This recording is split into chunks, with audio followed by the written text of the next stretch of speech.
ఓం శ్రీమాత్రే నమః. సౌందర్యలహరి 72వ స్తుతి. సమం దేవీ స్కందద్విపవదన పీతం స్తనయుగం తవేదం నః ఖేదం హరతు సతతం ప్రస్నుతముఖం యదాలోక్యాశంకాకులితహృదయో హాసజనకః స్వకుంభౌ హేరంబః పరిమృశతి హస్తేన ఝటితి.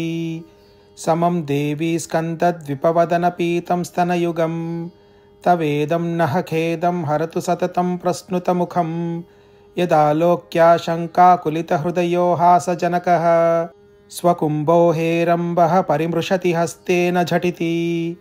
సమం దేవీ స్కందద్విపవదన పీతం స్తనయుగం తవేదం నః ఖేదం హరతు సతతం ప్రస్నుతముఖం యదాలోక్యాశంకాకులితహృదయో హాసజనకః స్వకుంభౌ హేరంబః పరిమృశతి హస్తేన ఝటితి.